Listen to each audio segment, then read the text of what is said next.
Hello guys, welcome back. This is kind of a very late broadcast. I think it's kind of close to midnight in Nigeria right now. I just said I should catch up on some of the news that has happened today and just talk about things happening generally. It's not going to be intense, maybe a little bit of a laid back broadcast, I would say, but it is what it is. Welcome back, everybody. This is your host, Iyanolua IY. Today, again, the 12th of November or possibly the 13th in Nigeria. As of now, I want to start with the good news, and the reason why I want to do that is this: I love when there are good news coming out of Nigeria, or good news being done by Nigerians here, maybe in Nigeria and also abroad in the United States, Canada, and even all over the world, UK also included. Dangote signs a $1 billion deal with Zimbabwe. Emerson Mnangagwa. So again, Dangote, the richest man, signed a landmark agreement on November 12, 2025 with Zimbabwe President Emerson in Harare, right, to invest $1 billion. $1 billion in cement manufacturing, power generation, fertilizer production, petroleum pipelines, and oil refinery. That's great. That's awesome. This reverses 2015. So I think there was an effort in 2015 for him to also do same, but because of the instability under, we know, the ancient Mugabe, Mnangagwa's reform has been actually working and investors' confidence is now high, which is good. So Dangote, getting out of Nigeria and also expanding into Africa, making sure Africa itself can survive. That's just one man.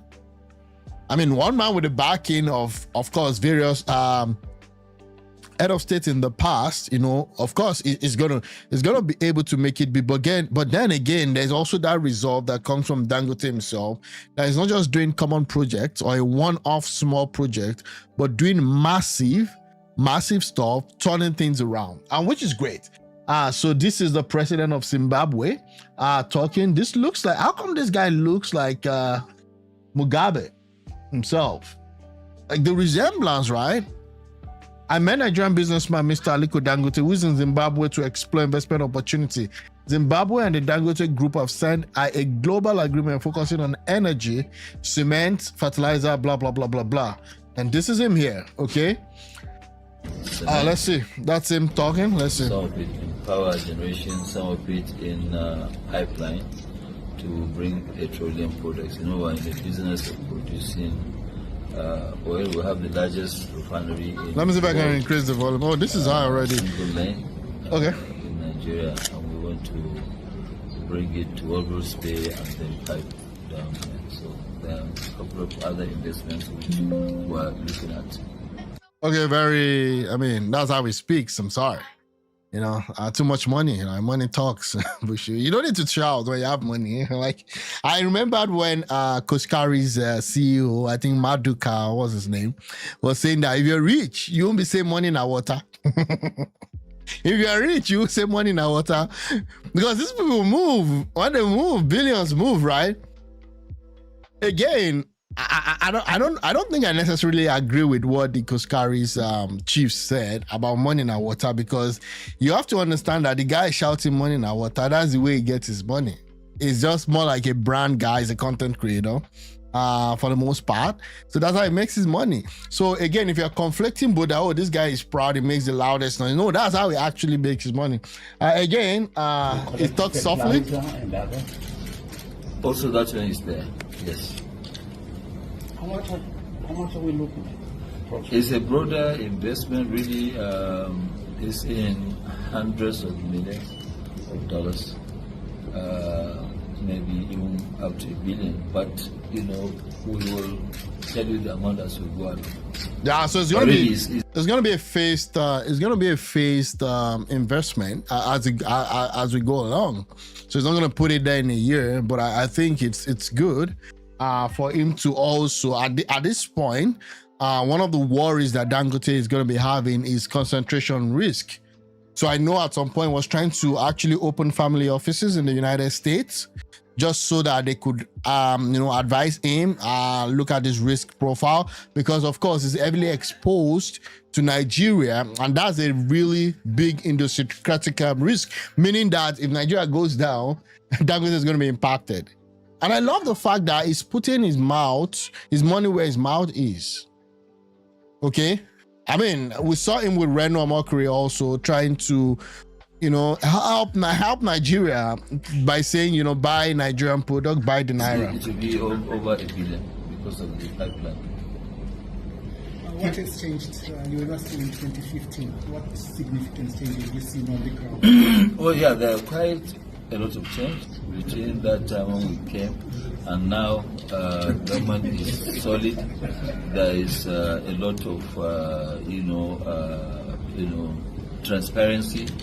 And also, when you look at what His Excellency has actually done in terms of turning the economy around, that really gave us the confidence that, look, this is the right time for us to come and invest. And, it's like somebody, when you pass the exam, people have to give you a good mark. So His Excellency has passed that exam. And, yeah, again, I mean, we all know how Zimbabwe came to, become one of those, I'll say, using Trump's recent word, disgraced country. But now I think it's getting back on its foot. It's just quite unfortunate that, our story as Africans, again, you could actually say that the West also contributed to that, but we've not really helped ourselves. Blacks against black crime is high at times, xenophobia in South Africa. But again, this is a very good news. And I just felt like, it's not all the time we talk about one person fighting another person. These are good news. This is something great, coming out from this. And that's him again in Zimbabwe. Let me see. And then the stuff has been signed. What else can I say? This is really good. And this is really great. Yeah, welcome to Zimbabwe. What is Nigerian billionaire Liquid Dangote? Okay, well, saying it's taking everything. So that's that about that. Hopefully, we get more wins like this. Now, what's the impact with Nigeria? It also expands Nigeria's hold and Nigeria's influence in the continent. And that being said, also, whatever is made from there, you have this money repatriated back to Nigeria at times, or even at times you further invest more of the wins also back into Zimbabwe. So I wish them well. And that's that about that. So a lot has also happened. Look at this. This is another good news. Wow. This is another good news, guys. Look at this. Nigeria inflation forecast to drop to 16.84 in October, approaching Tinubu's 15% goal. Remember, it's been a roller coaster since Tinubu became the president, just because he made some decisive action with respect to removing the subsidy. Now, a lot of these things is now coming to fruition. The Nigerian headline inflation is projected to ease to 16.84 in October from 18.02% in September, according to Access Bank Economic Intelligence Unit, driven by stable exchange rate. Now, the APC WhatsApp group is going to be jubilated. At least they have something to celebrate.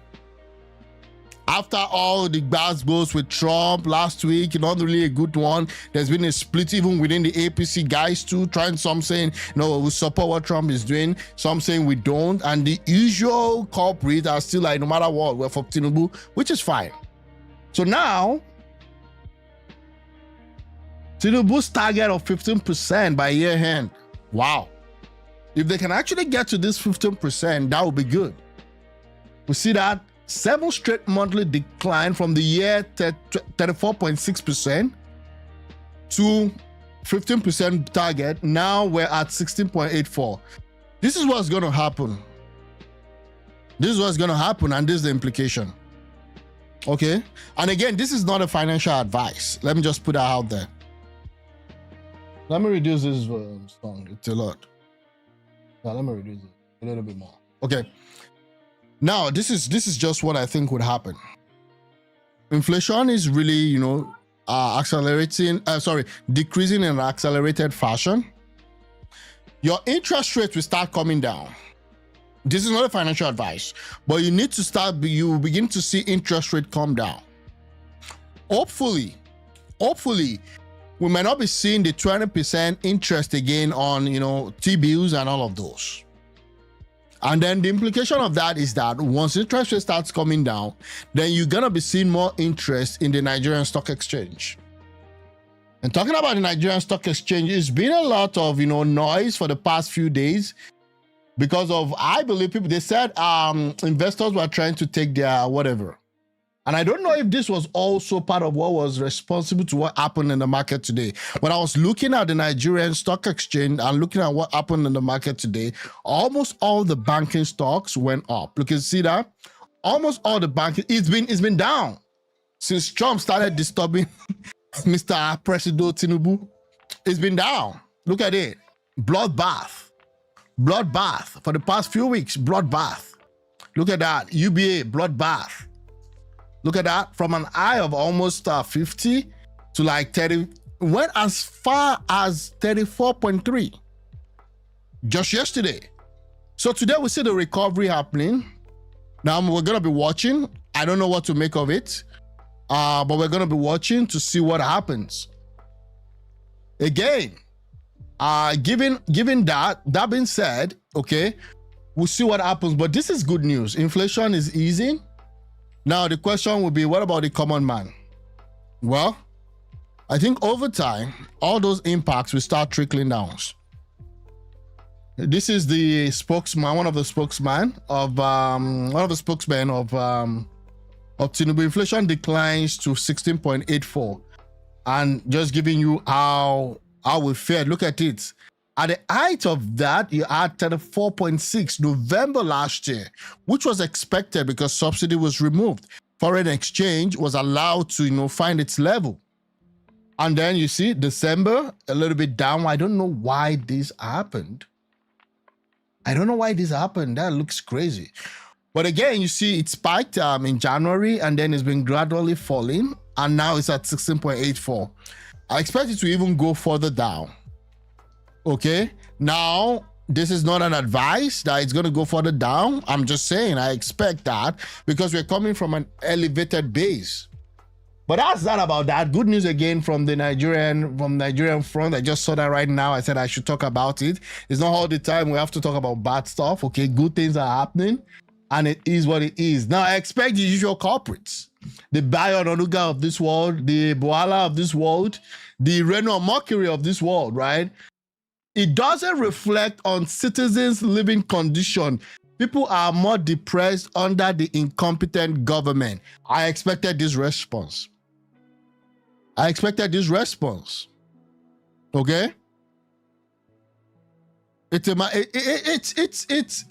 don't know how to put it because I kind of understand where people are coming from. But again, I don't want to just put it on the neck of the government alone. It depends on where you're looking at. It depends on how you're also applying yourself. At what point does all this start reflecting on the citizens or the citizens' living condition? Number one, when you see, improvement in power generation, when you see improvement in infrastructure, when you see increase in job creation, and I think all these things, given that now the economic fundamentals are actually now coming together, you should start seeing a positive impact in the living conditions of the common man. Number two, once the interest rate starts coming down, this is what I think would happen. Most of the money is coming in right now. They're not actually coming in into productive sector. They're not coming in into manufacturing. Why? Because interest rates are still very high. Interest rates is still very high. So how do you expect, people to invest into heavy manufacturing if you're not like a Dangote? So the people that are investing right now will be those that are giving special waivers or those that are giving special treatments, or those that are actually applying under certain level of grants and all of those. to be honest with you. Now, how does this then translate to the common man? When when inflation comes down, interest rate follows, it comes down, then the banks can now afford to lend money to people to actually focus on the real developmental sector of the economy. Again, that's too much economic jargons, but I kind of understand why people would say, oh, all of this thing is happening. Nigeria is being given a good ratings now, improvement in the ratings abroad and all of those. Why don't we have it reflecting on people's lives? It's a matter of time. It's difficult to build, okay? It's difficult to build, but it's easy to destroy. Rome wasn't built in a day. When you've had people that has actually taken over power for so long under the military rule, like you've had like country under 60 years of misrule for the most part of the 60 years, it's difficult. It's difficult. But again, it is what it is. So I'm just going to move on. Who created inflation? Who created inflation? How can these charlatans in APC create inflation with bad economic policies, turn around after some years to tell us inflation is coming down? Most people don't know what they talk about online, okay? Yeah, most people don't. But I'll leave it at that. I don't want to go, all in on this one. It is what it is. Yeah, Minister WIKE is still trending, and I did talk about that. Oh my God, Peter Obi is wading into this issue again. My God.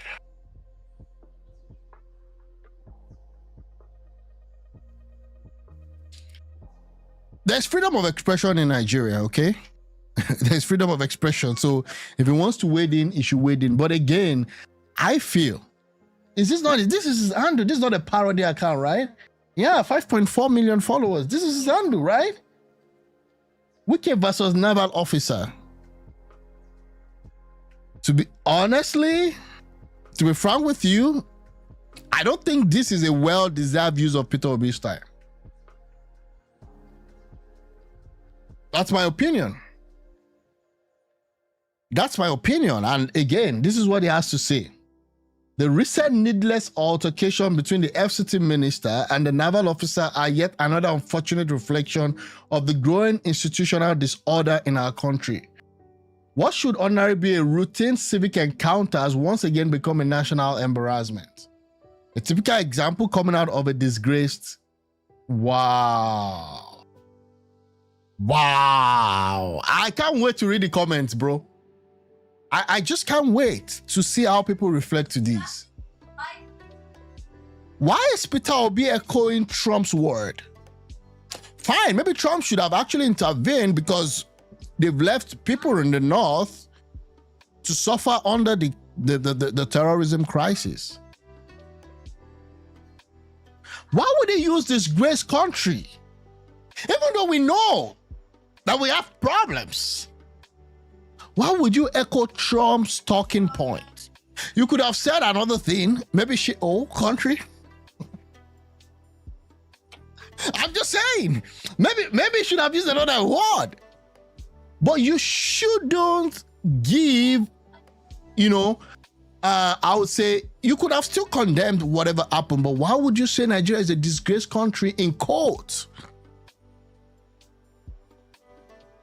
First of all, when I saw that I responded, I felt like, no way. This was just two guys, a banter and all that. And I've come out to say that, you know what? A lot of people don't want to follow the Constitution or consider authority.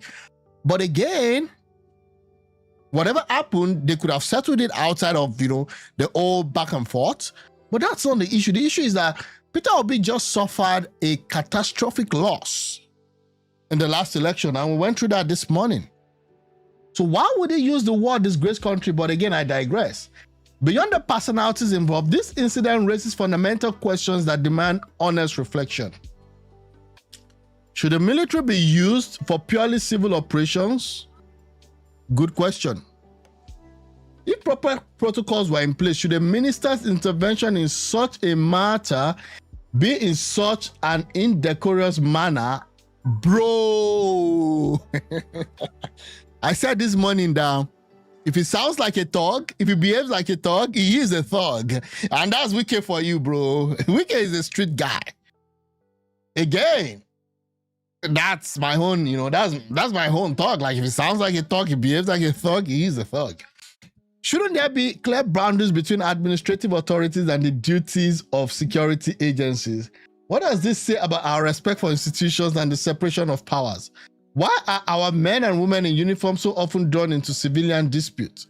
Why has the culture of due process and civility given way to public spectacle and confrontation? If our institutions worked as they should, would Templar flare in such situation that should be handled by clear procedures and hierarchy? Above all, what example do incidents like this set for a younger generation? Oh my God.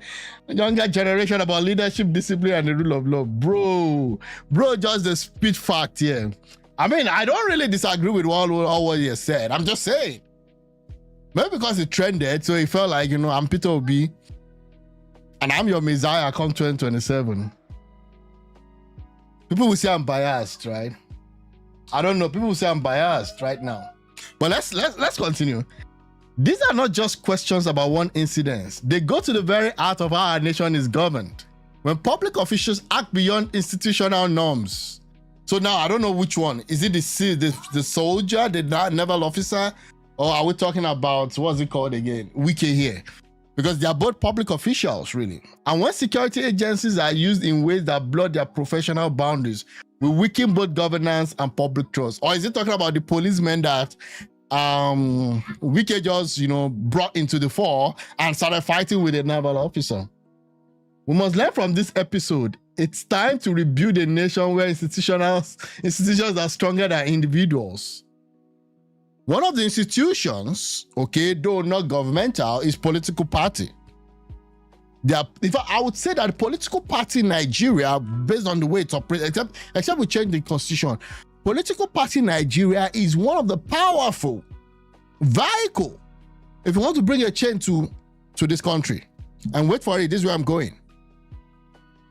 How was Peter Obi fared in building that institution? Ditto the Labour Party.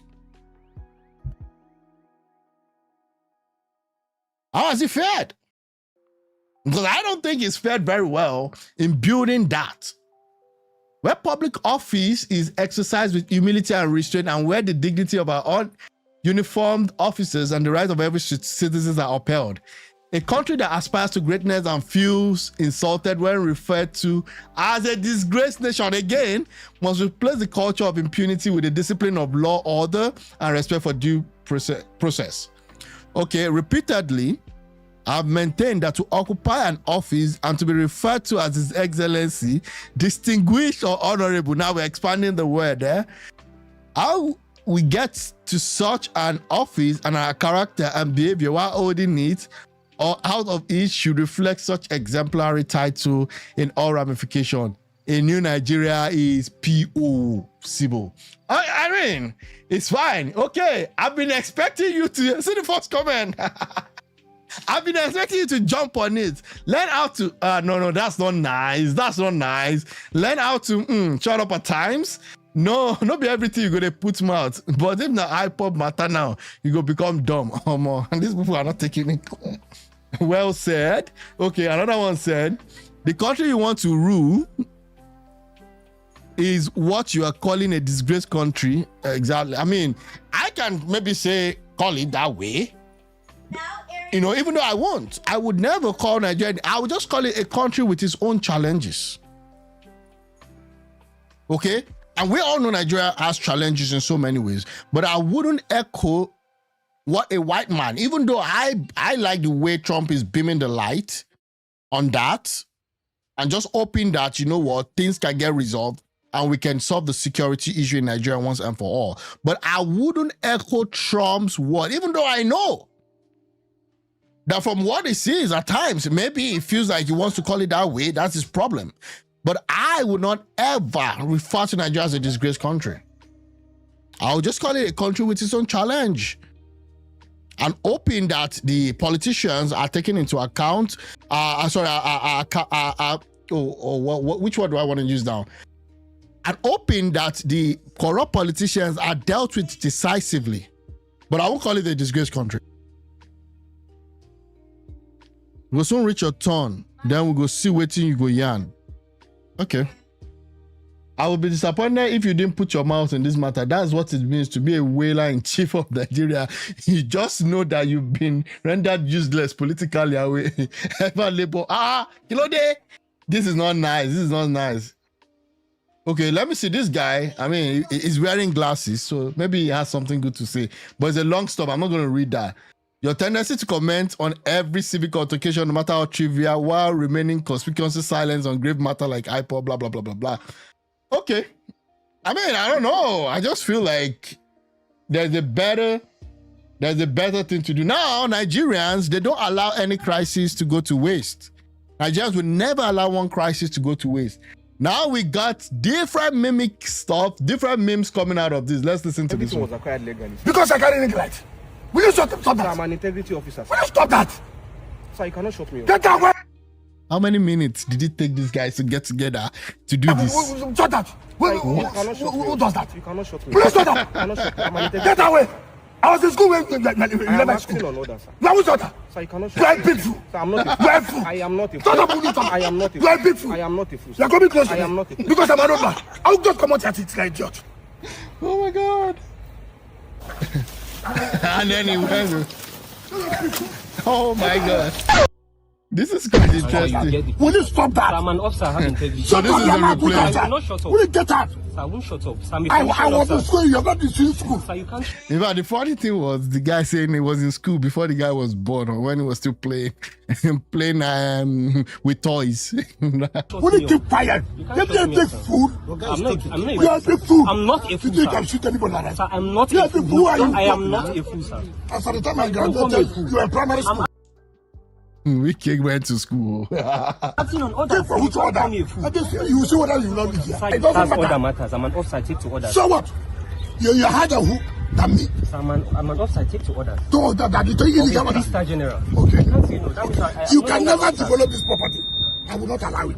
No problem, sir. You I'm will not- only acting on my if orders. you want to as kill an everybody, officer. kill everybody. We will not kill You anybody, cannot. sir. We will not. We will not kill anybody, sir. You cannot shut me up. You cannot shut me up. You are my senior. You cannot even talk when I'm talking. Yeah, I mean, the guy also like did some, showing of strength and all that, naval officer, blah, blah, blah.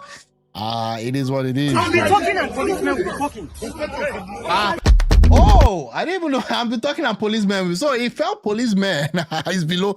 Policeman is below. No. You can't say policeman is below you. Okay. There are just two different area of responsibility and function. So he himself was kind of, who the hell tells him that the military is above the police? These are two different forces. There's a statute that actually works for the military. There's a statute that works for the police. They're two different things. The police is not under the military in any way, form. The only thing is just that they do coup. And when they do coup, they're above every other person, including the politician, including whoever. But we're not sorry in a military system of government right now. We're not under any dictatorship. The last time I checked, that was in 1999. After your guys in the military for decades destroyed the country for the most part, and we're still suffering for the impact of all of those, we're no longer in a military system of government. So you should be in the barracks. If you're not in the barracks, then you should be in Sambisa or all those other places. And for those that are there, I appreciate their service.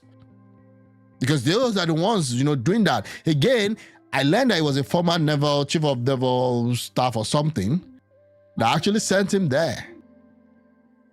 Those guys I don't even know if they saw war, but it is what it is. Hello, Chief of Defense Staff. Your boys are stopping me from accessing the land in my own FCT. See, sorry about that, Honorable Mr. Please forgive one of my boys on the phone. Yeah, take the phone. Your boss wants to speak to you, my friend. Take. Hello, sir. He took her out of the pocket and the man himself and greeted properly. See, Yarima, I don't have the time and strength to talk too much. Don't allow that man enter that premise. If you do, consider your job go. Yarima, Roger that, sir. You have spoken with the CDS. Now get out of my way. Nigeria, it's just crazy. It's just crazy. Yeah, I see how people are ailing the young guy. That guy shouldn't have been there in the first place. Okay? That guy shouldn't have been there in the first place. But it is what it is. Again, enemies of the government, right? They got their own moment. That's that about that. There were some things I wanted to talk about this morning. And let's look at this. Oh, Governor Charles Soludo, re-elected in ANAMBRA, launches criticism of Peter Obi. And but to some others who put in everything that they had in the process to unseat Soludo, and they crisscrossed. One of them, for example, who put in everything, organized, had his photo, even though it wasn't on the ballot, had his picture on the billboards all over the state. Just the same way, the late Demon Nwoko raised his hand and asked the ANAMBRA to vote. He thought that he would also come and raise somebody's hand and to unseat Soludo. You could touch the bitterness, you could touch. He came, organized rallies, marched through streets, went on community tours. I even saw the video where he was pleading with his own community not to let him down at the election. And the election came. He saw something that he never ever imagined in his life. But somebody who can't imagine it sits down sulking after failing absently. And so, but I can understand. This guy is high. He's really high. Like, anyway, he's there. You don't touch Peter Obi like that, too. I don't. Why are you touching him like that now? What was that? If you finish pleading with your community not to let you down, we allowed, and then we felt in sympathy with him. We even ignored his polling units, at least let him, while we focused on the wards. Now, Apuga, we won all the 4 wards, and that is community, all of them clear. Left him, we thought we didn't contest for his polling unit. We thought he can at least take his polling unit. But lo and behold, ABC defeated him in his polling. This guy is not worse. Like, look at the narration. Look at the whole story. Oh, we left his polling unit for him. Like, if you can salvage your political career, okay, just win that your polling unit, okay? Just win that your polling unit. The guy said, even his polling unit, APC came from nowhere and stole it. Maybe bought the votes. And I know that APC would have actually targeted that. I mean, let's be sincere. They just want to ridicule the guy. Maybe they paid money, they gave money and all that. It's possible. With the vote buying that happened, they just said, where is Peter Obi's polling unit? Bye-bye. That's why you have to be in charge of your political future in that country. If you are serious, that's where it starts. Else you become another showore in the whole whole algorithm. When Apuga took the entire other wards. So I can understand it. I can understand why, if you are a serial loser. What? Called him a serial loser, bro. That's not fair. No. I mean, give him some. Like, the guy came third and had like almost 6 million plus votes in 2023. Show some respect, bro. And you see somebody else ascending. You sought to stop us, you couldn't. In 4 years, what we have spent in 4 years is less than what he spent in 1 year in dollar terms. But in terms of the record, the people spoke. The people, what does it mean? From his polling unit to his ward, to his community, to ANAMBRA, all over, 21 over 21 local governments, and so on and so forth. So I can understand if somebody is feeling that frustration, why that it might be getting to his head a little bit. Maybe. You know, the problem is that the obedience have been coming for this guy too, like since day one. They've not spared this guy too. So maybe it is what it is. And so you now see him talking. Blah, blah, blah, blah. Somebody showed me what he was saying on the about the election and that kind of thing. Then I laughed and I said to somebody, I think something is beginning. I'm going to call a meeting of committee of friends so that we can get to him to advise him, my brother. Or at least we can take him to Fun City so that he can relax. Otherwise, when you now get on, we try to coach him to play in League One after I had finished playing the World Cup. You know, we coached him to play in League One, but he just left League One, injured player, strength. I'm just so happy. You know one thing I'm happy for Anambra for? Hopefully Rivers State will get to this level. Anambra used to be one of the hot spots when it comes to election in Nigeria. Anambra then, even Soludo couldn't stand that heat then. When he was fighting with all those bad guys them. Thank God at least now there's at least it's just vote buying. No machine gun and all that. We've come a long way, to be honest with you. Hopefully we solve the vote buying issue, but the reason LP lost was not because of vote buying. 10,000 to 422,000, that's not vote buying. The gap is just, it accounts for incompetence, it accounts for delusion, it accounts for not even putting your house in order, it accounts for not knowing even what you're doing. It accounts for you not being able to solve the LP internal battles. Confused and with no club. Oh, there you go. With no club. Now,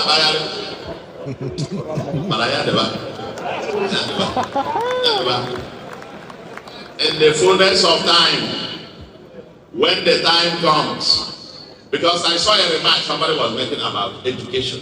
Say you education.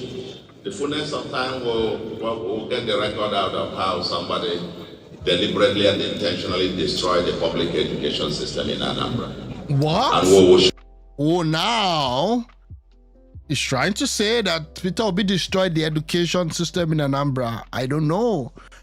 I thought they said he was the one that built out the best educational stuff in Anambra when he was governor. I mean, guys, we need to look into that. Because there are certain theories. Reno Mokri has been pushing some theories, in the past, that there were a lot of miracle centers. But again, I digress. So if you are getting frustrated that somebody is doing what you couldn't even think about, don't vent it on the people. Just go home, get a life. Because idleness and serial losses can get into somebody's head. What? That was not good, man. Why are you dunking on the guy like that? You won. And when you win an election, you should be magnanimous enough to bring other people together.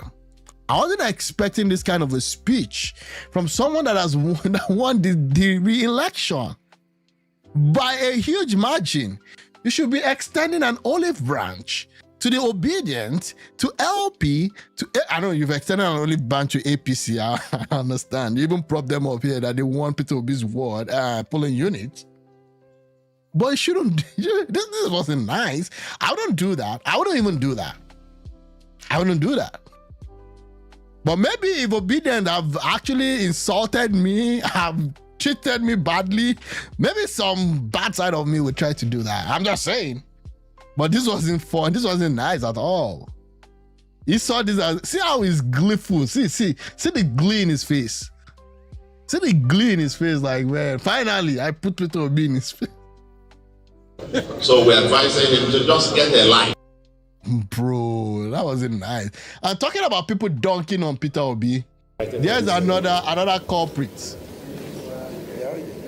Here's another culprit. Wait for it. So they are all here. Look at it. Where are they? I can't see the two former vice presidents, the former president and the former vice president. I can't see him. I can't see them. I can't see my former colleague Peter Obi. So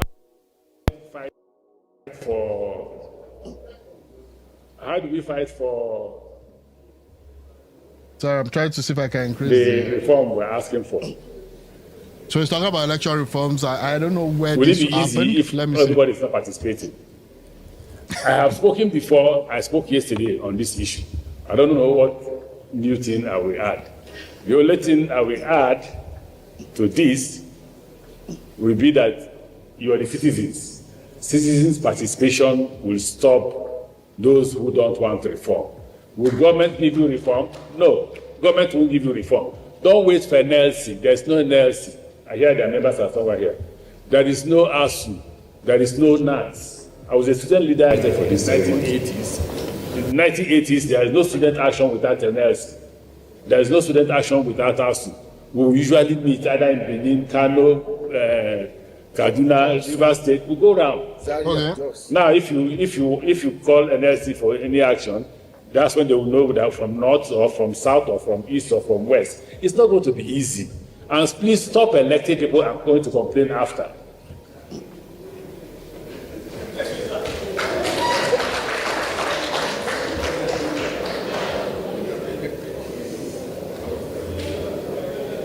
If you want to elect people you can hold accountable for. The problem with Nigeria This is getting boring. This guy comes out and he has this bizarre complex. I mean, this guy has been a governor. Was a governor before WIKE, took him out. Was a governor. Was a president for 8 years under Buhari.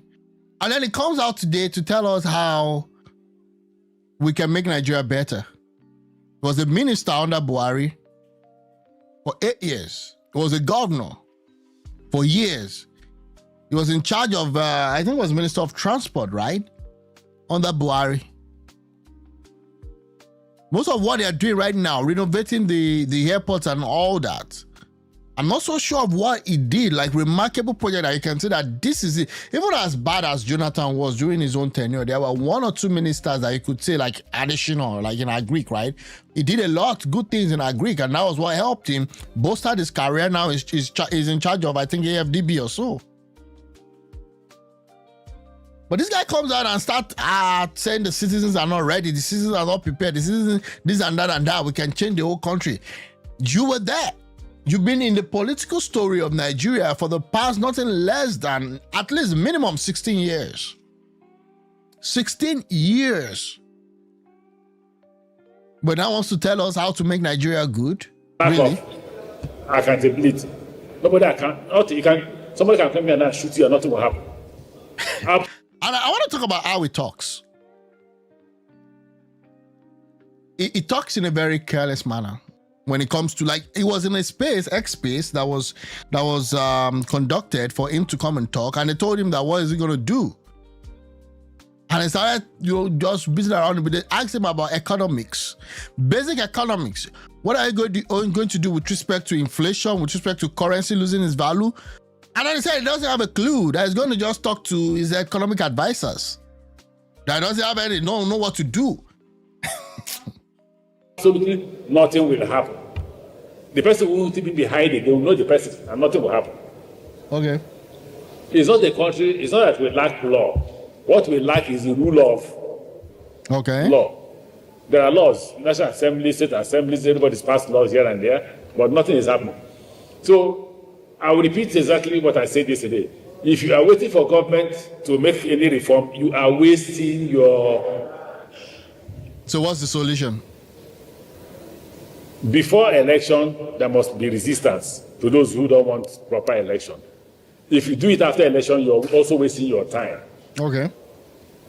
We must agree as a people that we must resist just very few Nigerians who are just enriching themselves. They are politicians, they are contractors. What this guy does not know is that if we today as Nigerians decide that we want to resist all Nigeria, it will also be on the chopping block.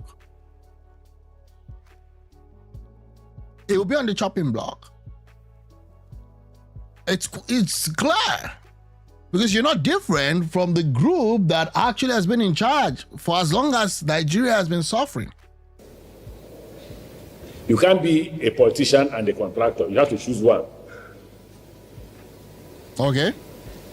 You can't be the two. So I said I was I said Nigerians are hungry. If they are not hungry, I'm hungry. Some people are abusing me. Look at this man. You have been in office for how many years? He says Speaker, Minister, Governor. Okay, they expect me to go and steal. No problem. That's not an issue. But whether I'm hungry or not, are Nigerians not hungry? So why are those few people who are supporting those the government saying they are not hungry? They are not hungry because they are joining in the stealing. The stealing is beyond what we fought for. If you're talking about stealing, guys, the stealing under Buhari was done with high impunity. The stealing under Buhari was done with high impunity. If you're talking about stealing, you don't even have the right to talk about stealing because when you were in government, just one guy,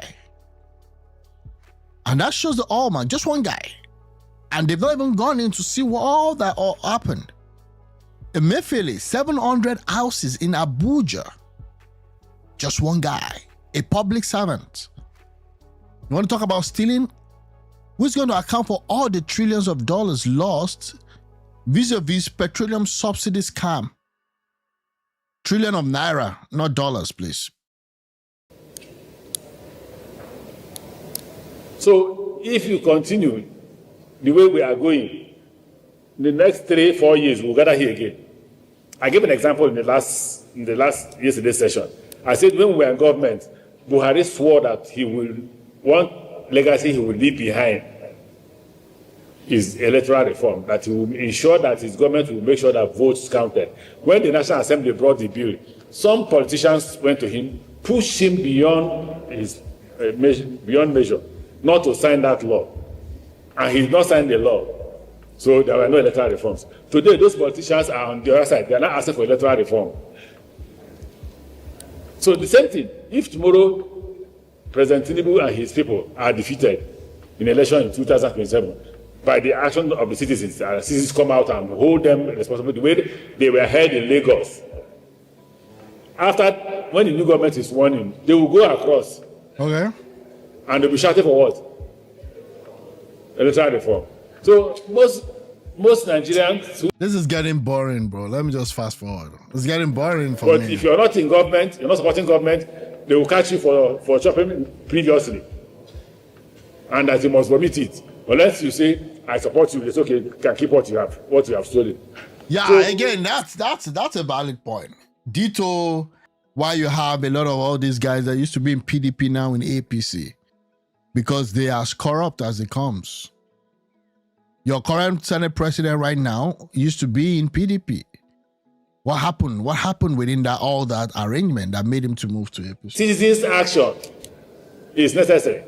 Don't wait for those who say they are wanting. I've said about NLC, I've talked about ASU, I've talked about NAS. They are no longer in existence. They now carry talks. Didn't you watch NAS election? Okay. They had talks. They had vehicles. See, NANS has been carrying talk from inception. If you know NANS election in Nigeria, they've been carrying talk. So let's not just, but again, what are the things that you want the citizens to do? Like, where's the framework? You're saying citizens should arise. Citizens should arise. We've not accounted for the numbers of innocent individuals that were killed at the Lekki toll gate. We've not. We've not accounted for those that lost their lives. Nobody's in jail for that. The activists that led them to Lekki toll gate, some of them are outside of the country now. They're getting accolades. They're giving press conferences. Okay? So I can't want to deceive ourselves. You want the citizens so that you can use them again to actually get to what you want, to destabilize the whole system. And then before we know it, you're out of the country. No, that wouldn't happen. You want the citizens, when you were there, you were not bothered about the citizens revolting. That's why the fact that your principal Buhari went 3 months before he left power, seized Naira notes. And we saw the chaos, right? You saw the chaos. So now he wants everybody to arise. Okay. The government now appoints leaders of those institutions, who will be NLC president, who will be MDA president, who will be ASU president. It's not government that does it. Even me, as chairman of Governors Forum, when the president tried to intervene, we resisted it. We didn't allow him. But I now hear that the chairman of Governors Forum was appointed by the president. So what will governors say? I wish you luck. I thank you for gathering, but the outcome of this discussion will not cause electoral reform. What will cause electoral reform is not only that you should vote, is that you go against those who will stop you from your result being announced. It happened in Lagos. So when you say the president is invisible, he is not invisible. I've worked with him, I know him. Okay. When you say the results are already written, they are helping to fuel that conversation so that it won't come out. So given that this guy has been a governor before, he's been a minister before, he still goes ahead dropping propaganda. Okay? Dropping propaganda, because if you look at the 2023 elections, people won where they were strong. And how do you explain the 95% in the Southeast that went directly to Peter Obi if the old system was rigged? Again, I'm not saying that the election was 100% free and fair, but I'm saying when Peter Obi went to court, it never, in one of his points, one of the lawsuits, never said the election was rigged. It never said there was irregularities that was substantial enough to have made him number one instead of the number 3 that he was. Leave the noise, focus on the signal. Understand how things work. But again, I mean, it might just be me, and I don't have all the answers to. Peter Obi went to court. He never said he won that election. He never even told the lawyers, the court, the tribunal stuff, that he won. And he never even said, oh, declare me winner because I won. No.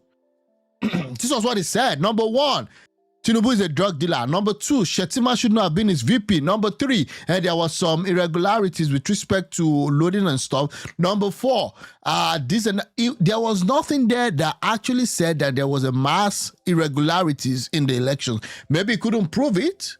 Maybe they felt it wasn't going to sell, but that's what he said.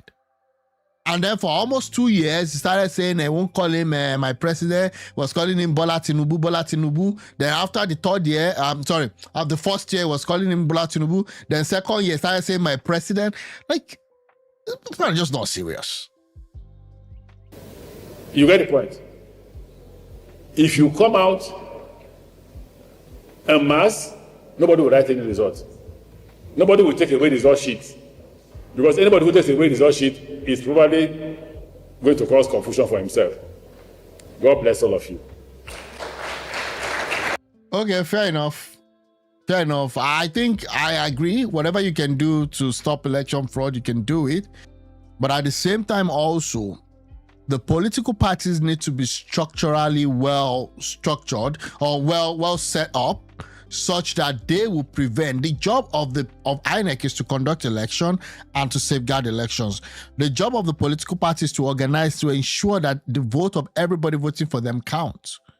So your level of organization needs to come from the polling units. But again, anyway, it is what it is. I'm going to move on. And while you're still here, I would love if you can subscribe to help us. We're trying to build this channel. I've been trying to come up, every day to just talk. And again, I mean, you may not like what I say at times, but again, it is what it is.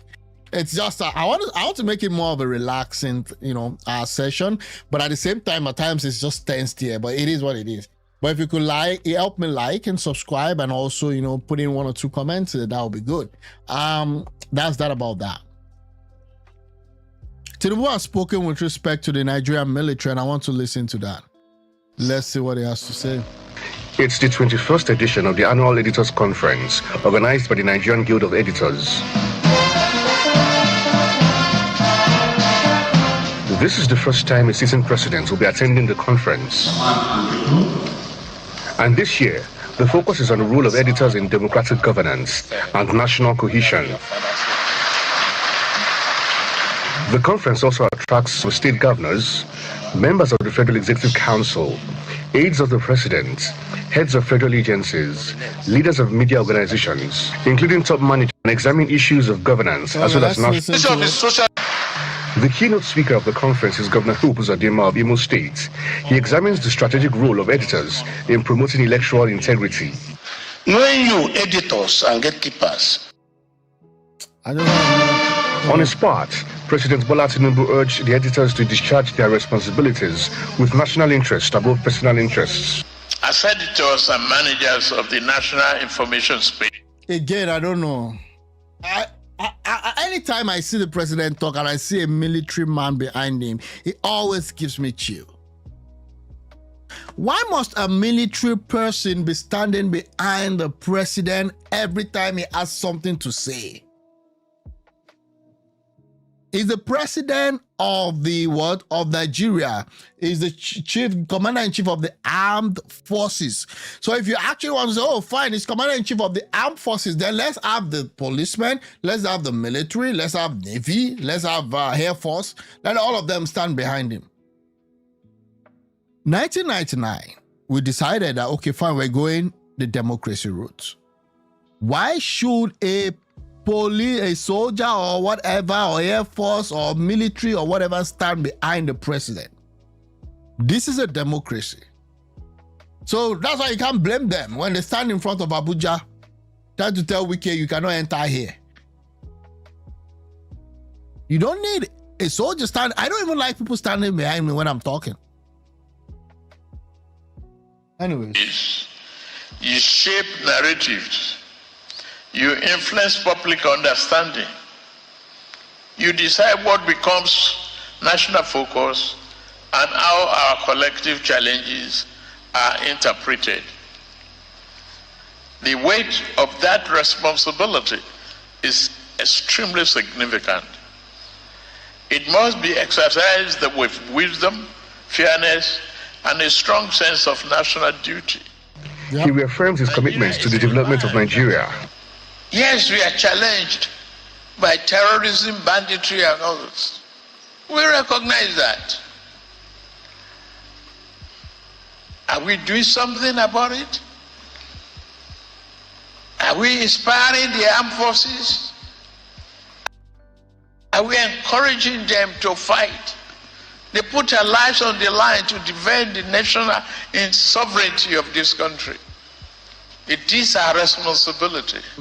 The highlight of the event is the presentation of plaques to the Minister of Information, Governor Hope Uzodimma, and President Bola Tinubu in recognition of their support to the Nigerian Guild of Editors. Daily Omoyeni, Channels Television News. Okay, yeah, so that's it. Nothing much. Yeah, it's just saying, yeah, Nigeria, we have our challenges. Okay, yeah, we do. But it is what it is. Talking about Nigeria and its challenges, I know, I've been a little bit critical of what Pastor Femi Lazarus, apostle, okay, he's an apostle. I think right now, Nigeria has moved from, we used to have that bishop, reverend, they had pastors, then we had GOs. Some were GOs, some were general superintendent. Now I think we're in the era of apostles. So apostle, Osai, apostle this, apostle that, which is fine. As long as you're doing your work for Christ, that's what is most important. So there is an apostle, so there is a reaction to what Apostle Femi Lazarus said. I don't even know what it takes for it to be. Recently there's been clamoring, because I spoke about this last week, but I was wrong. So I want to put it in the best perspective.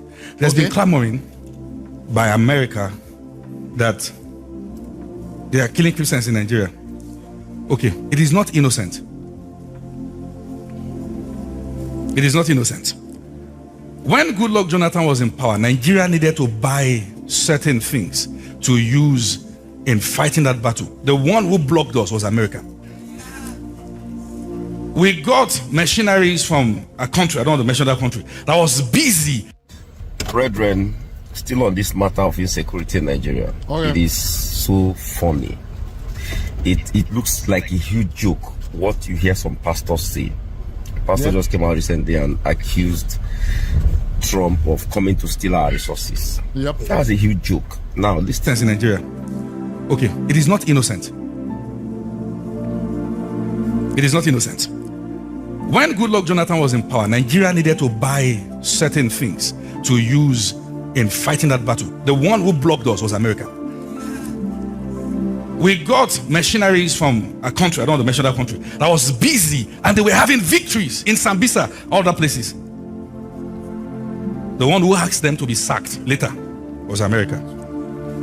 They are showing interest because they know that will divide the country. Then they can come in. Anywhere they step, bonds. We have our as if the North has not been burning. As if the North has not been burning. I mean, it's quite disingenuous for him to just gloss it over that it has to do with gold and silver. It's not a problem, but we should. Hey, you know, it is difficult to talk to Nigerians. And if there's any country that is richer than, in terms of mineral resources, than any country in Africa, it is Venezuela. Anywhere there is wealth, bonds. Be careful.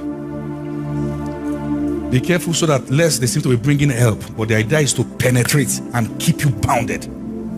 There are countries that once they complain about your country, you are doing something right.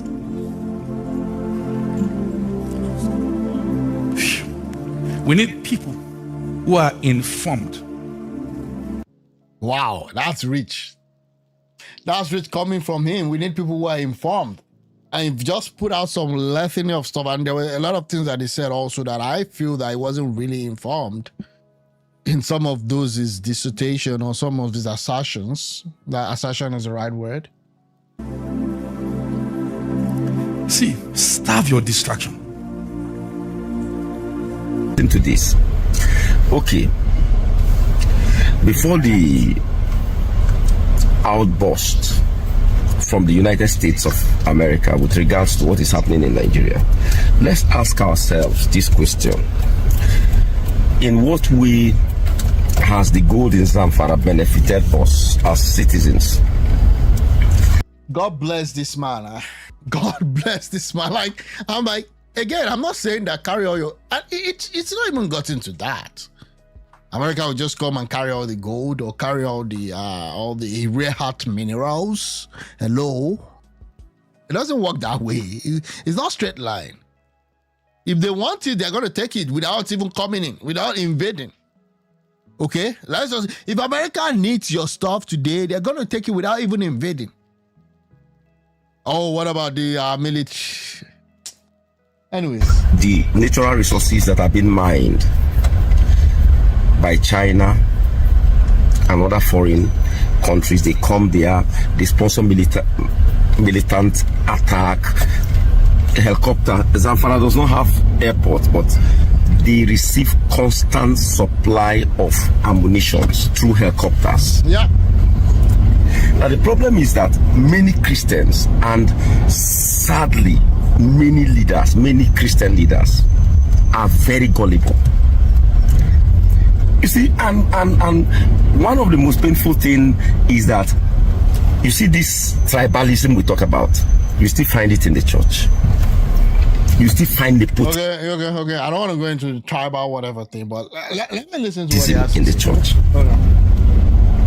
Now, I looked at the Constitution of Nigeria. Are you aware that Nigeria is constitutionally an Islamic state? Oh, I didn't know that. Let me prove that to you. Oh, I didn't know that one. I didn't know that one. No, Nigeria is not an Islamic state. But let's listen. There are 73 mentions of Sharia in our constitution. 28 mentions of Islam. 54 mention of Grand Qadi, 10 mentions of Muslim, 0 mention of church, 0 mention of Jesus, 0 mention of Christianity. It means the day the constitution was articulated, was written, was compiled, the Islamic priests have their representatives, Even as a mosque, Grand Cadi has his representative to make sure that Grand Cadi entered. The pastors, the Christians that were there had pastors. All they wanted, all they went there for was the allowance that will be given to them at the end of the course. Well, that's quite. I didn't even know that. I have to.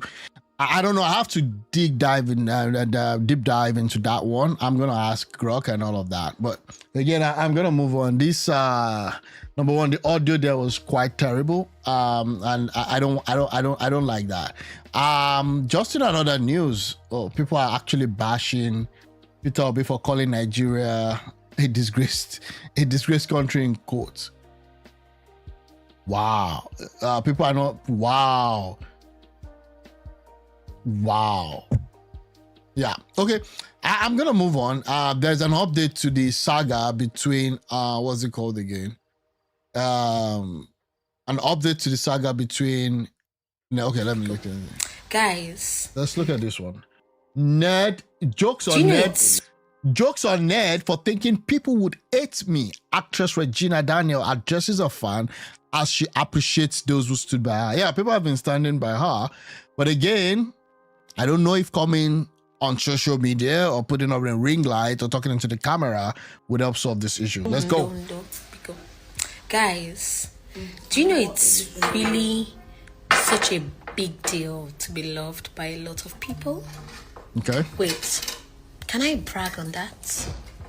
Can I actually brag that I'm loved by so many people? Type shit, right? Like Type shit. Like the problem I'm having is this, that these guys have decided that, you know what, the best way to solve all this issue is just to be online every day, constantly on the internet, which I don't think is helping anything. Because the kids will grow up. Okay, the kids will grow up. They themselves, and then people will be like, oh, why are you saying she should not express herself? She can always express herself. It doesn't need to be on the internet. There are people that I believe, even though NED NWOKO is estranged from his brothers and all that, there are people that I believe that NED NWOKO will still listen to. You need to find those kind of people. If you don't know and you're married to him, then there's a problem. There will be at least one person that NED can listen to. But when you bring it on social media, maybe that one person that NED can listen to will also see you on social media. Maybe. I don't know. I'm just saying. Know who to start thanking, where to start. Like, see, guys, see, the kind of love way I actually don't receive this period makes me emotional. But I feel good. Okay. I feel good. I feel good. Jokes on you, Ned. I mean, this looks so cringe in my own opinion. It looks so cringe, right? Like, but again, I mean, it is what it is. Because you thought people would hate me. I bet if you people see this video, you people say this guy is very unserious, but I'm actually very unserious. Type shit. Type shit. Yeah, she is. She's an unserious person. I'm actually very serious. Because I have my mothers, my fathers, my uncles, my brothers, my sisters, my friends, my fans, my online aunties and online daddies and everybody doing the fights for me and why I'm, type shit. Type shit. And my brother is out. So one battle down. Oh my God. See, all of you mocked me on this internet too, but the mockery actually gave me courage to stand. Because I don't like to be mocked. And I actually don't like to be pitied. I don't know even... Why don't I like to be pitied? So you guys made me so emotional, I swear. Because truthfully, I want help. I need help. But I've raised myself so much in this society that it feels illegal to ask for help. It feels illegal to be in need of so many people, knowing fully well that not all eyes that looks at you with good intentions. Like, it's not. But at this world day, we go rugged. Like, I'm so happy. I am so happy.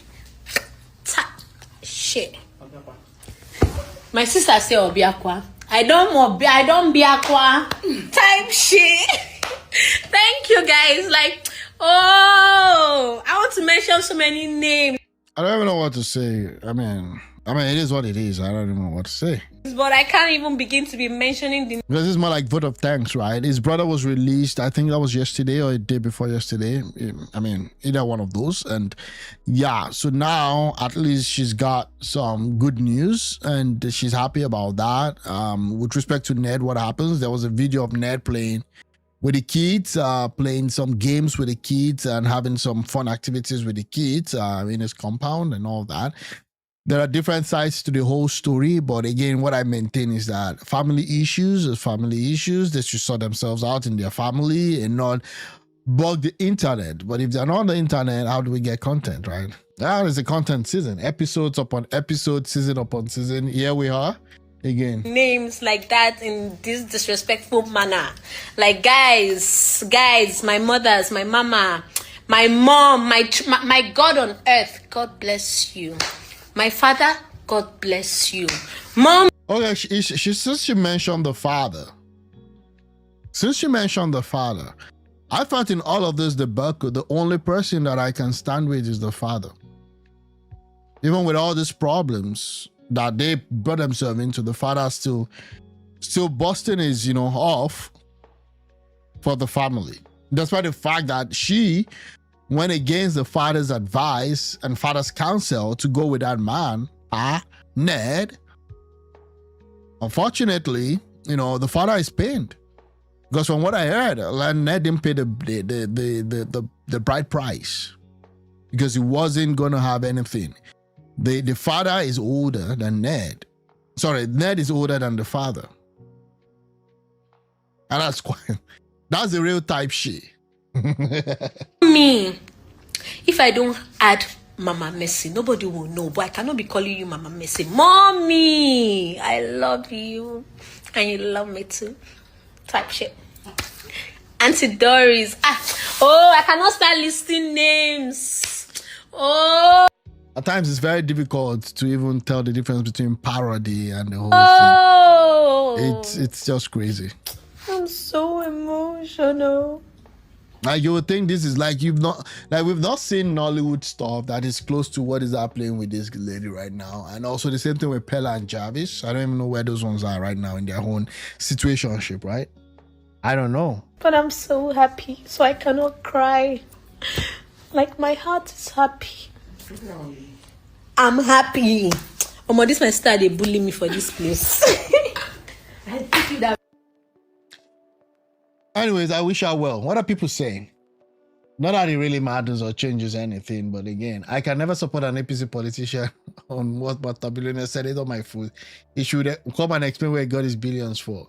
People went after this guy, telling him that he doesn't know what he's talking about. He was rich before he entered into politics. It is what it is.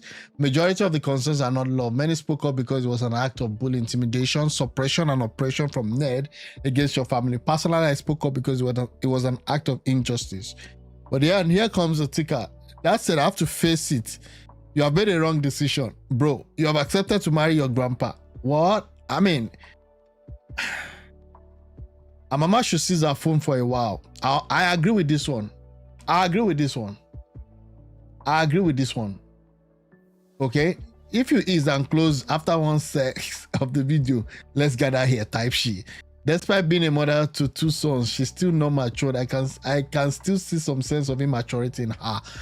Well, again, that's his own opinion.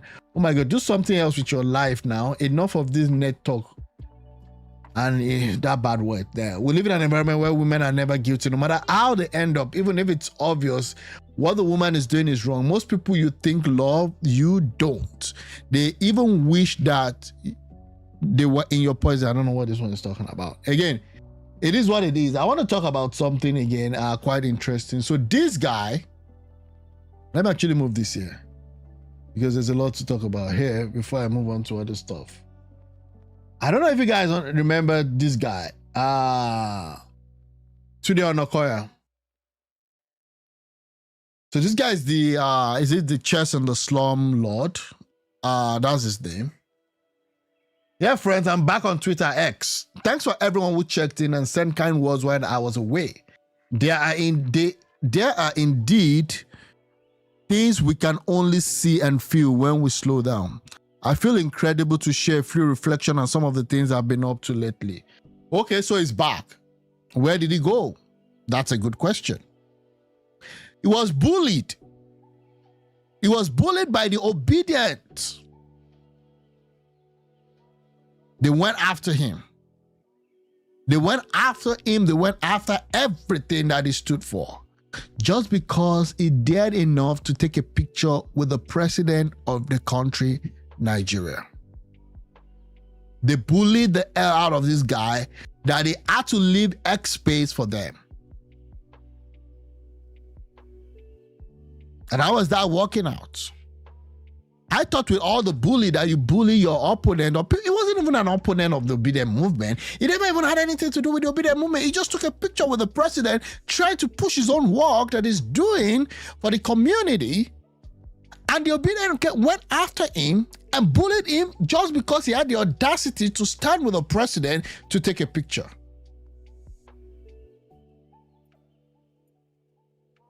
I don't even know if I should read some of the things that he said he reflected on.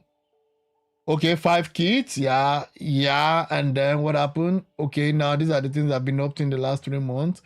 Okay, the Cape Town, this is 10, right? Again, orphanage stuff, okay, fine, yeah.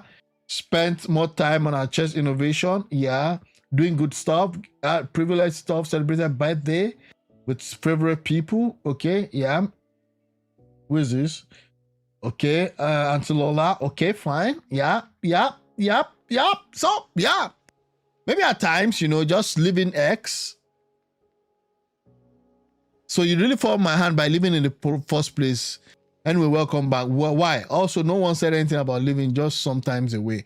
Well, keep going today, keep going. Yeah, you came back because your recognition came from this same Twitter. Twitter amplified you. Come back and be humble. Leave Tinubu alone. You see what I said? I know you are Yoruba. Like these people are just so full of whatever. What does this mean? You came back because your recognition came from this same Twitter. Twitter amplified you. Come back and be humble. What do you mean come back and be humble? What does that even mean?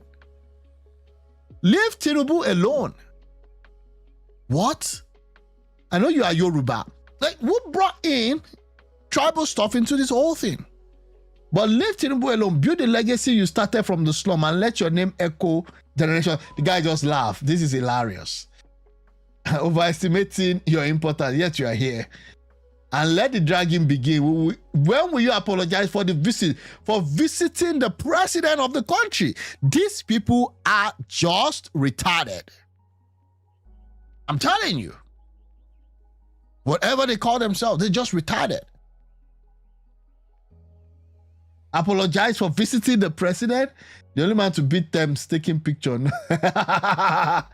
Who cares? Start blocking people again. Only block people that are disrespectful and negative. I mean, I think he has so much time to answer them today, and I guess that would be it. But it's back on Twitter. One of these days, maybe I'll also start becoming active on that space. It's so toxic. It's so toxic. That was what happened. That was what happened, bro. Yep. WC. Okay, there's another news that Ganduje and Rabiu Musa Kwankwaso. Rabiu Musa Kwankwaso is who I think will be the next Buhari, the way things are going for the North. I'm telling you. RMK to APC is pretty much a done deal. There's no slap record. Let's see. Wow, 2 gladiators meet here, man. I don't even know.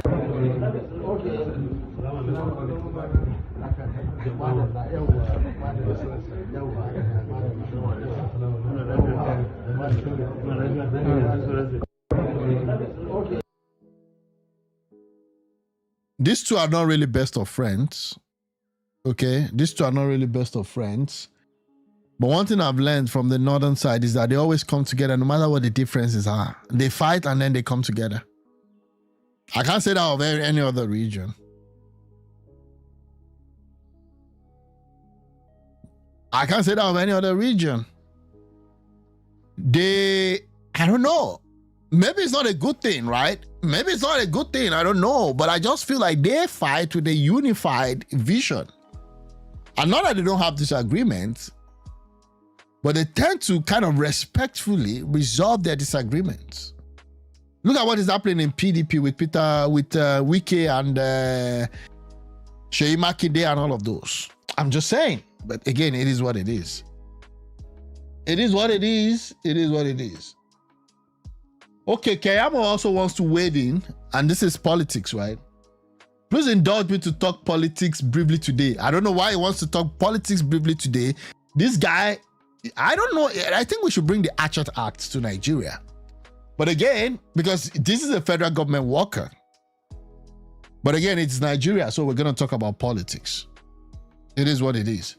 One significant thing we've all conveniently forgot to talk about in the just concluded ANAMBRA election is the distant sixth of the PDP. Yeah, that's true. I never spoke about that actually.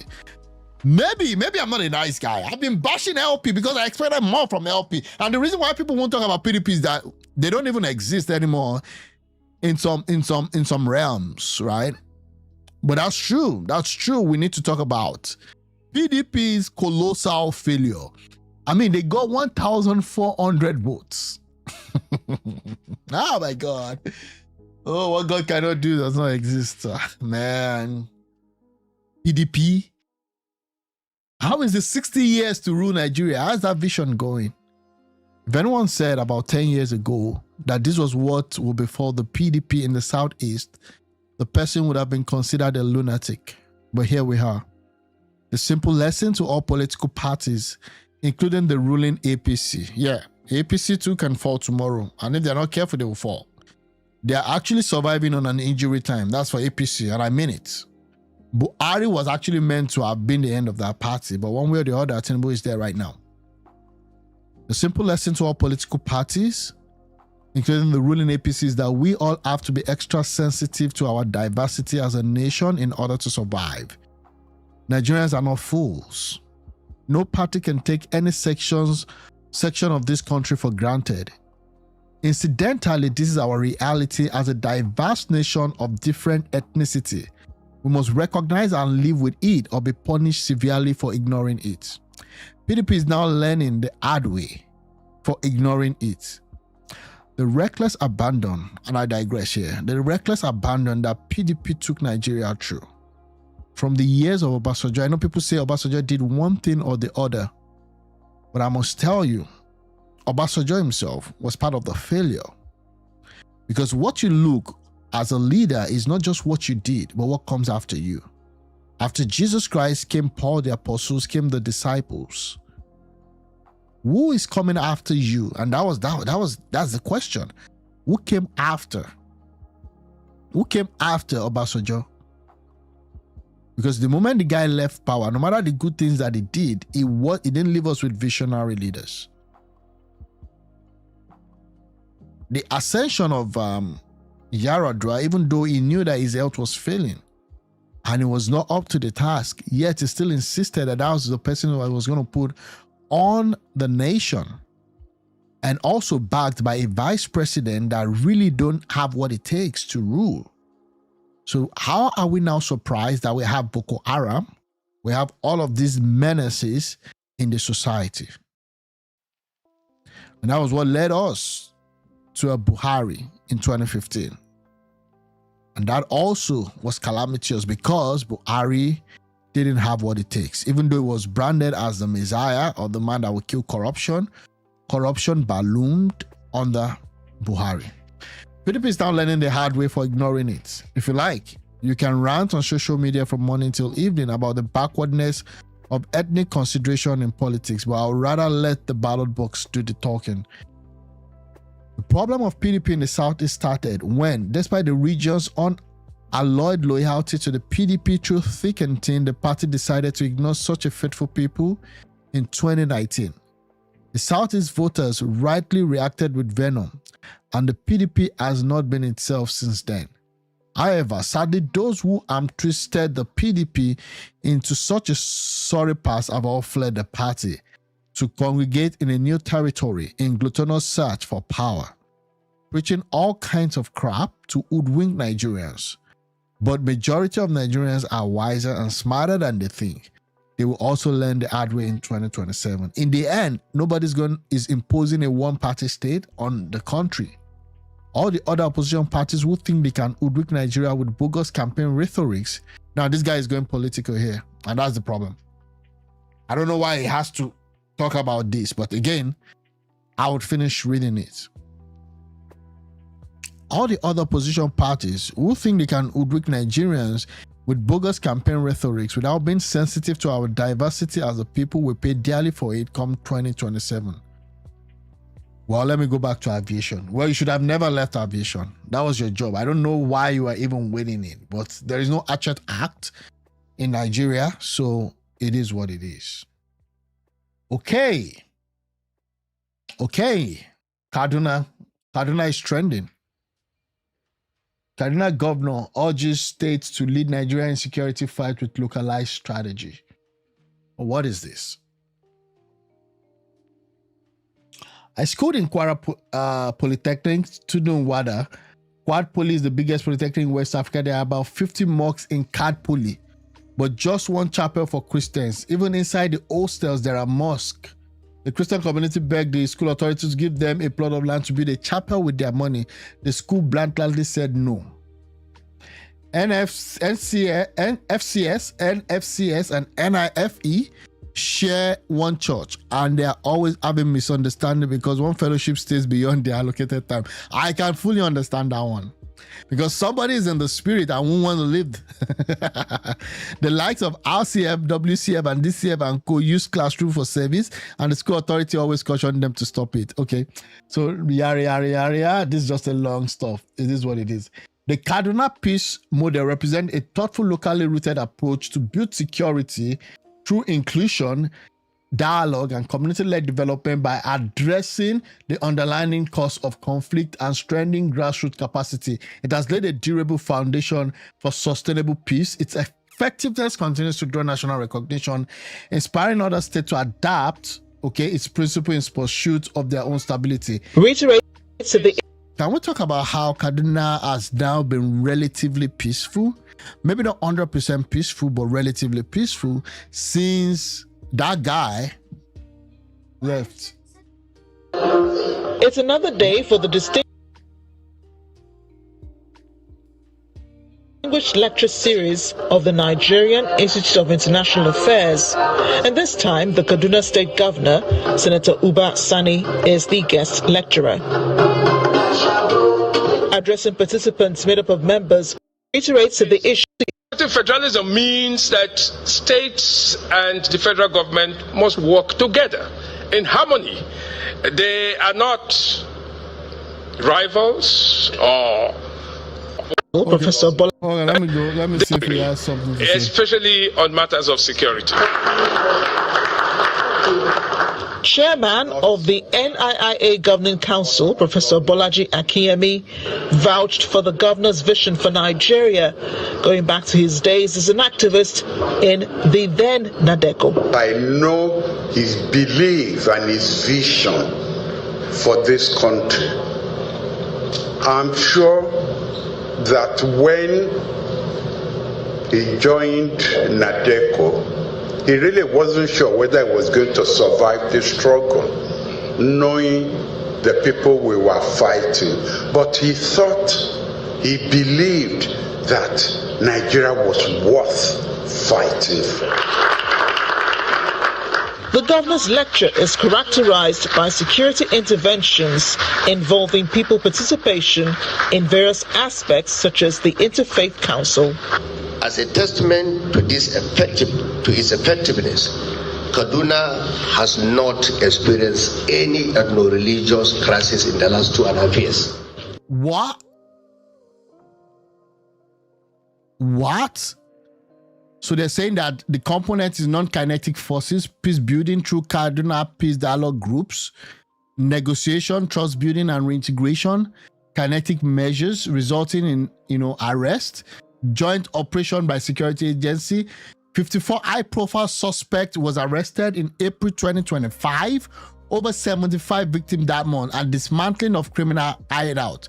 Community and infrastructure integration enhances local intelligence, upgrade surveillance. So again, El Rufai needs to come out and apologize to Kaduna citizens, especially the southern Kaduna citizens. The governor refers to his strategy as the Kaduna Peace Model, a holistic approach to solving security challenges with people at the center. Traditional institutions and local actors play a vital role in the peace building and sustainable development. In many communities, trust in formal security agencies is limited. Harnessing the legitimacy of traditional rulers and community leaders in peace building bridges this trust gap. During the question and answer session, he addresses the need for community policing, which he says will help shore up the dwindling number of the Nigeria police. Comments and commendations also characterized the session. Okay, which is good. I mean, that's it. Other states should learn. Other northern states should learn. I mean, and that's just it. Well, let's see this one.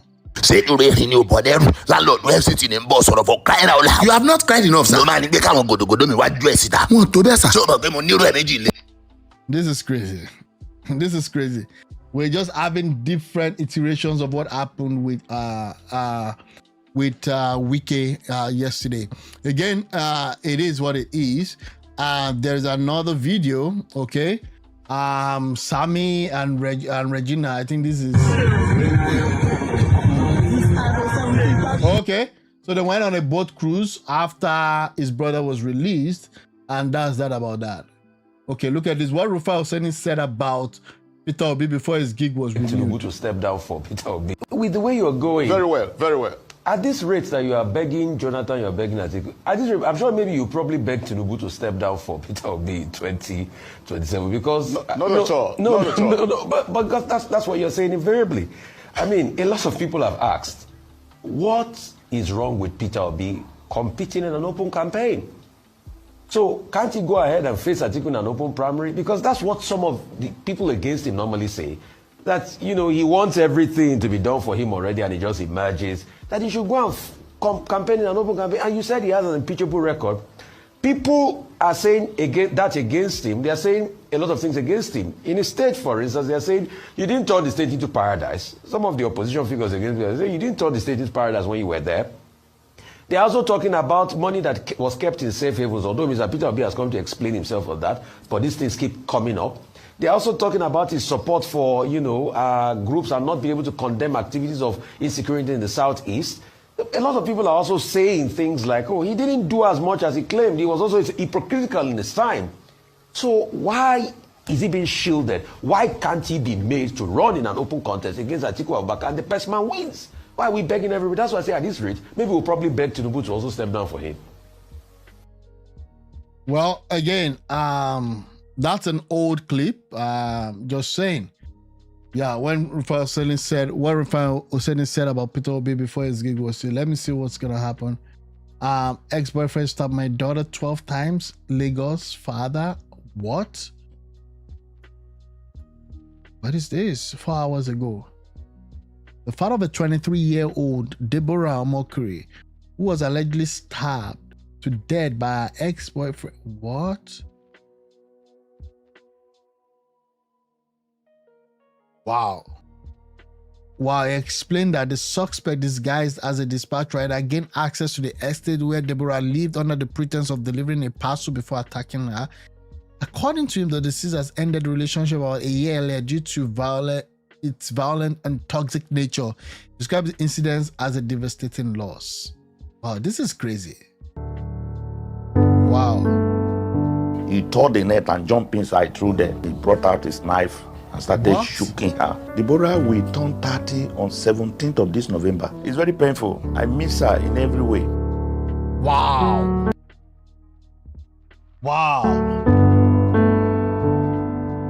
1:59 p.m. my elder brother called me from Otukpo in Benue State. So when my brother called me that hour of the night, I knew something had gone wrong. So when he began to narrate that Juliet, his own daughter, called him and informed him that they don't know how to tell me this incident. They were afraid to tell me that Deborah had been in relationship with one Idoma guy, and along the line, the girl, the boy has been so, the relationship has been so toxic. Wow. Not book for any parcel. I didn't ask for anything. They went back. By 12 midday, another call with different number. They were calling with different number that they want to see Deborah. And that fateful day, the guy now call again. Around that kind 5. I say, Hope, how are you? Hope said, I'm okay. You said you were going, my sister now asked him, my daughter, I hope you said you were going to Port Harcourt, that you decided to move on. Are you still here? He said, he has not left. Then he now asked, where are you? Hope now said, I'm going to work. He said, what of Ada? Ada is going to work. It's only Deborah that is at home alone. Damn. Wow. That made him to have that confidence that now Deborah is alone at home. So this guy now, how he made his way into the room, because he did not pass through the door. Wow, Their door crazy. is iron door. That's he crazy. tore the net and jumped inside through there, grabbed the girl. Then he brought out his knife and started shooting her. I was in the autopsy room, in the mortuary.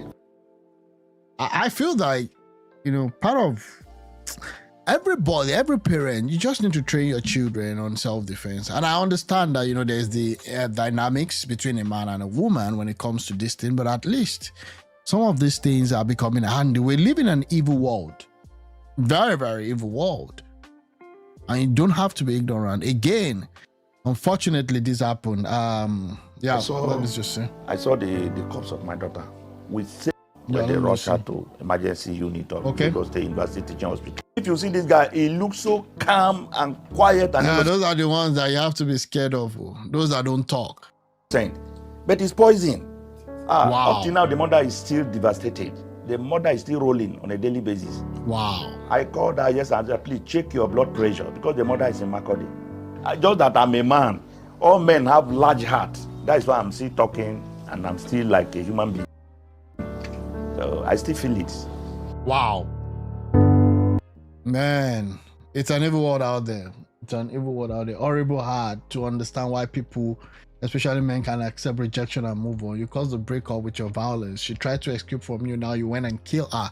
Anyways, I remembered when this story went viral here. So pathetic. Why are courts delaying justice on this obvious crime? God, I beg you, when you break up, move on. Move on. Don't look back. The heart of human is really desperately wicked. Many are mad. Few are roaming. May God give this family the grace to endure his loss. This is painful. I mean, this is really painful. This is painful. I don't even know how these guys are feeling right now, but it is what it is. Let me see. The PDP is facing one of its toughest moments, yet court battles, defections, and clashing ambition have stalled this Ibadan convention, leaving opposition deeply divided and uncertain ahead. Convention, another court order throws PDP into disarray. What's happening? Another court order. Judgment throws tomorrow in Lamido Abuja's case. Ibadan court to hear another suit today with PDP. Wow. That's really crazy. That's really crazy. Now they want to charge capital gains tax. Capital gains tax for review, says Edu. What are these guys doing? Why do you want to start charging? Wow, this is crazy. We'll see what happens on this one. But again, it's just unfortunate. It is what it is. Let me see.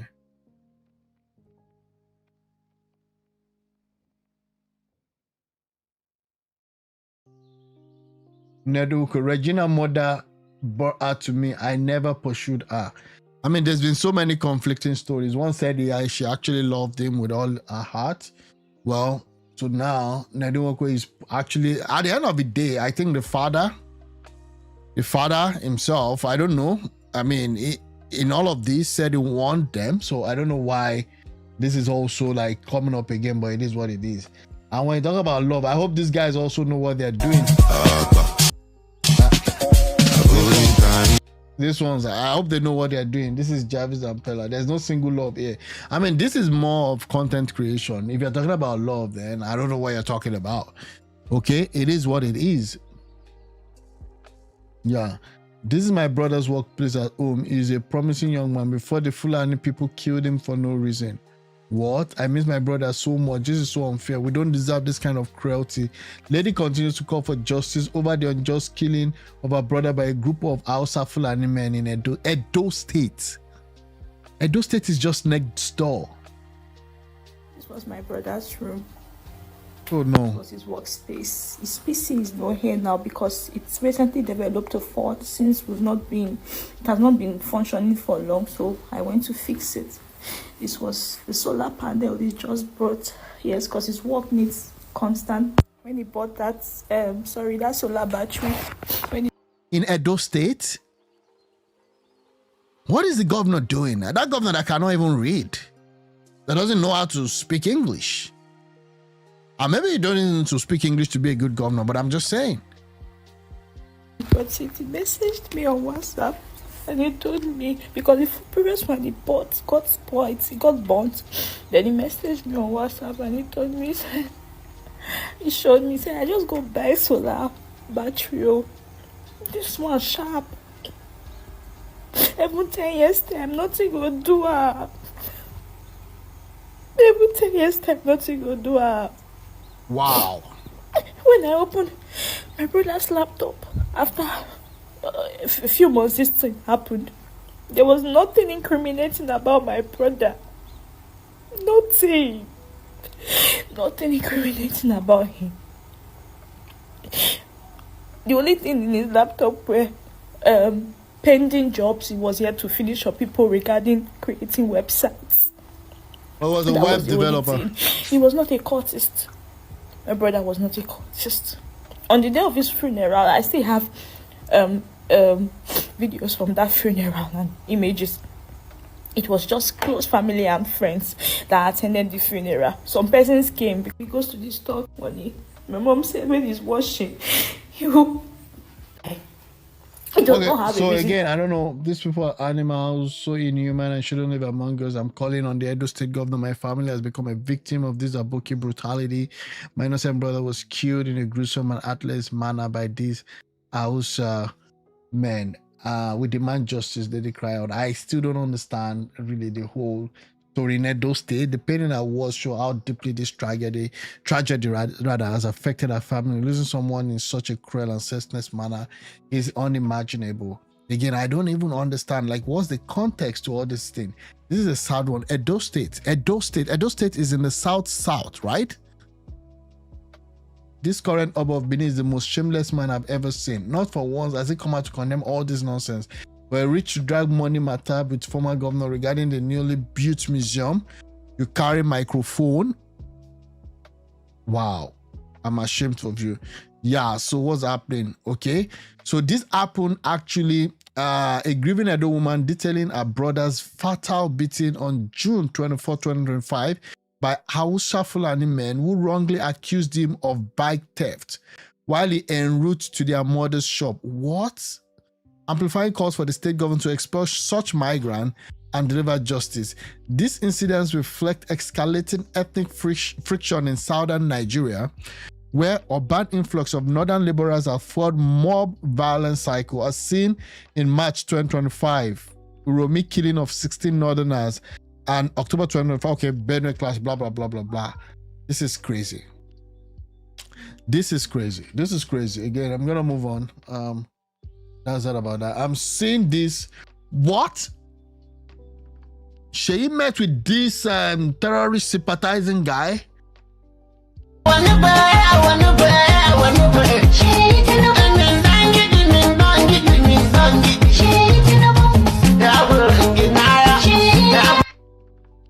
don't even know what to make of this meeting, to be honest with you.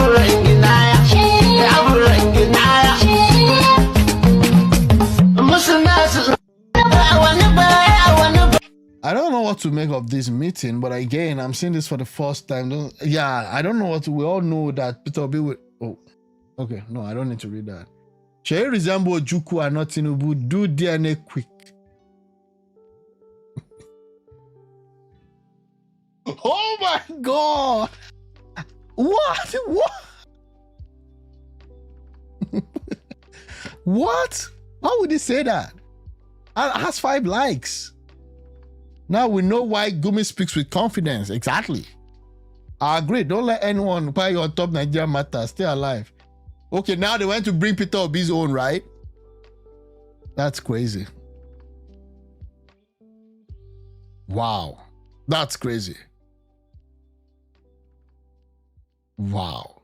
So this was a 2021 video showing Sheikh Tinubu, son of the Nigerian president, with Sheikh Ahmad Gumi, and alleged bandit leader during a negotiation meeting in Zamfara State, northern Nigeria, posted by vocal Peter Obi. But Peter Obi also took pictures with that guy. If we want to be sincere with ourselves, so it is what it is. Okay, guys. Aboki don't cash out on top Igbo Pupu. What was this? Okay, Obedient, I'm here on ground zero. I call it ground zero because that is where the whole issue of election of Mr. George Mogalo will happen on the 8th of November. Oh, so this was before and the in that elections. case, I'm calling on every Obedient that this is our election and it is for us to lose. If we put our acts together and mobilize, support financially, physically, with material and all that it takes to ensure that this election becomes ours, please do it, because this is an obedient election, and I can assure you that Mr. George Mogalo will not behave in the same way and manner and all other defectees are doing. He will be an obedient governor because we are there for him when he needed us, and we support him to become the governor. So this will be our government. So go all out, support financially, physically, material, for all the way Mr. George Mogalo for Anambra State election. Thank you very much. Did you notice something in this video? Did you notice something? There was no mention of the Labour Party.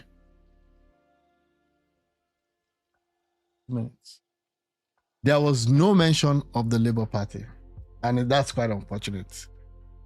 We'll take it up from here tomorrow. Thanks a lot for watching. I really appreciate. If you've not subscribed, I would appreciate if you can subscribe to this channel. Thanks and have a good